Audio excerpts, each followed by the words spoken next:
रश्मि रथ का क्या अर्थ होता है, मैं आपको बहुत ही कम शब्दों में आपको समझाने का कोशिश करूँगा।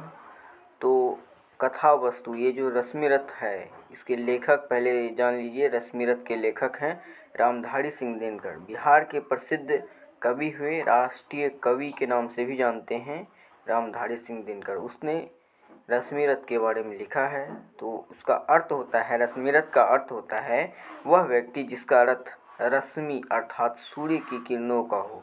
इस काव्य में रश्मि नाम कर्ण का है क्योंकि इसका चरित्र सूर्य के समान प्रकाशमान है।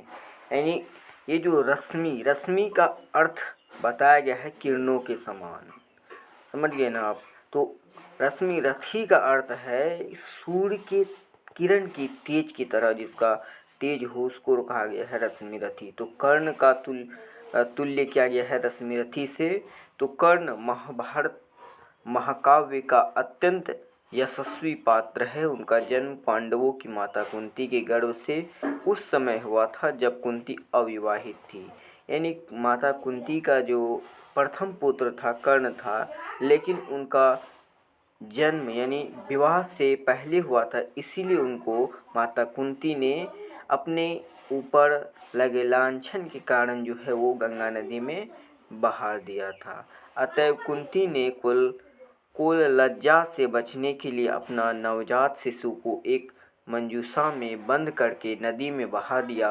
वह मंजूषा अधिरथ नाम के सुत को मिली। अधिरथ के कोई संतान नहीं थी, इसीलिए उन्होंने इस बच्चे को अपना पुत्र मान लिया।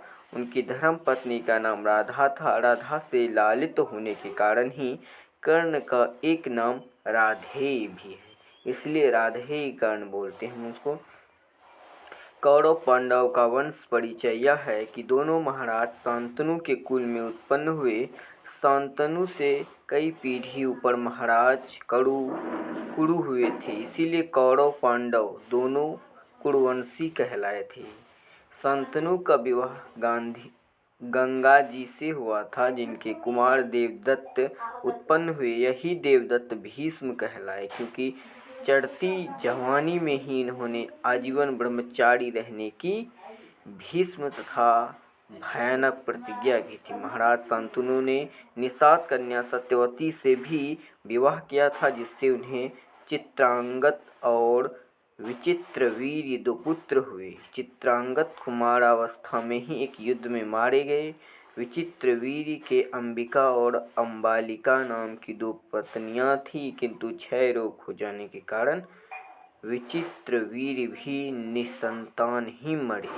ऐसे अवस्था में वंश चलाने के लिए सत्यवती ने व्यास जी को आमंत्रित किया। व्यास जी ने नियोग पद्धति से विचित्रवीर्य की दोनों विधवा पत्नी से पुत्र उत्पन्न किए। अंबिका से धृतराष्ट्र और अम्बालिका से पांडु जन्मे। मात्र दोष से धृतराष्ट्र जन्म से ही अंधे और पांडु पीलिया के रोगी थे। अतएव अंबिका की प्रेरणा से व्यास जी ने उनकी दासी से तीसरा पुत्र उत्पन्न किया, जिसका नाम विदुर हुआ। राजा धृतराष्ट्र के 100 पुत्र एक ही पत्नी महारानी गांधारी से हुए थे। महाराज पांडु के 2 पत्नियां थी, एक कुंती दूसरी माद्रा, परंतु ऋतु से मिले शाप के कारण वे स्त्री समागम से विरत थे। अतएव कुंती ने अपने पति की आज्ञा से 3 पुत्र 3 देवताओं से प्राप्त किए। जैसे कुमारावस्था में कुंती ने सूर्य समागम से कर्ण को उत्पन्न किया था, उसी प्रकार विवाह होने पर उसने धर्मराज से युधिष्ठिर, पवन देव से भीम और इंद्रदेव से अर्जुन को उत्पन्न किया। मातृ के एक ही गर्भ से 2 पुत्र हुए, एक नकुल दूसरे सहदेव। ये दोनों भाई भी महाराज पांडु के अंश नहीं, 2 अश्विनी कुमारों के अंश से थे। पांडु के मरने पर माद्री सती हो गई और 5 पांडवों के पालन का भार कुंती पर पड़ा। माद्री महाराज शल्य की बहन थी। माद्री जो है महाराजा शल्य की बहन थी। तो इस तरह जो है हमारा रश्मि रथी का जो पूर्ण अर्थ होता है उसको हम समझाने का प्रयत्न किए हैं। आपको अगर अच्छा लगा हो तो वीडियो को लाइक कीजिएगा, सब्सक्राइब। जय हिंद, जय भारत।